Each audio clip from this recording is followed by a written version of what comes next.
Welcome back. Malkajgiri DAV స్కూల్లో విద్యార్థులపై 9, 10వ తరగతి పిల్లలు అసభ్యంగా ప్రవర్తిస్తున్నారని చర్యలు తీసుకోవడం లేదంటూ పిల్లల తల్లిదండ్రులు ఆందోళనకు దిగారు. వికృత చేష్టలకు పాల్పడుతున్న స్టూడెంట్స్ పై చర్యలు తీసుకునే వరకు ఆందోళన కొనసాగిస్తామంటున్న పేరెంట్స్ తో మా ప్రతినిధి రాధాకృష్ణ మోక్ లైవ్.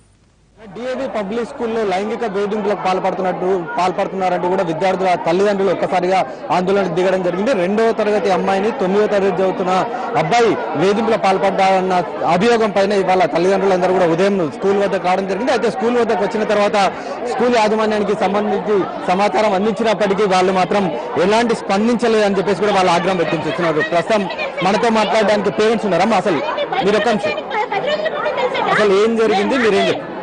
అసలు ఏం జరిగింది, మీరు యాజమాన్యం చెప్పినప్పుడు వాళ్ళు ఏమంటున్నారు? యాజమాన్యం పట్టించుకోవట్లేదండి, యాజమాన్యం పట్టించుకోవట్లేదు. యాక్షన్ తీసుకుంటామంటున్నారు కానీ ఏం యాక్షన్ తీసుకుంటామని చెప్పడం లేదు. మేము మా పిల్లల సెక్యూరిటీ కోసం మేము వస్తేను నీ పిల్లలకు జరిగిందా, నువ్వు ఎందుకు వచ్చావని క్వశ్చన్ చేస్తున్నారు. పైగా అదే పాప అంటున్నదా మేడం, ఆ పిల్లడి పేరెంట్స్ రావాలంటే అమ్మాయి మీ అమ్మాయి అని నన్ను అడుగుతున్నారు. మా అమ్మాయి అంటే అందరు ఆడపిల్లలు, మా ఆడపిల్లలు.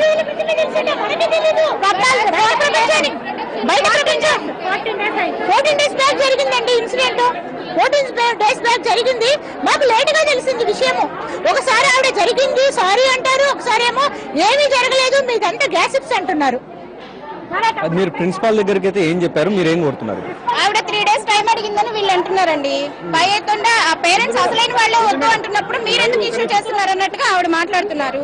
చిన్న పిల్లలకి ఇప్పుడు 9th క్లాస్ పిల్లలు ఏదో చేశారు ఇష్యూ అయింది అన్నప్పుడు ఆ పిల్లల్ని ఎందుకు బయటికి తేవట్లేదు? పిల్లల్ని బయటికి తేవాలి. అసలు ఎవరైతే ప్రాబ్లం చేసిందో వాళ్ళని బయటికి తీసుకుని రావాలి. ఎందుకంటే వాళ్ళ వల్ల రేపు ఇంకో పిల్లలకు కూడా మళ్ళీ ప్రాబ్లం అవ్వచ్చు. ఇది మేము పిల్లల సేఫ్టీ గురించి మాట్లాడుతున్నామండి. నా పిల్లలు 2 చదువుతున్నారు పాపలు ఇక్కడ ఇదే స్కూల్లో. మేము దీని గురించి మాట్లాడితే మీ పాపకి ఉందా అని అడిగారండి. నా పాపకి అవ్వక్కర్లేదండి.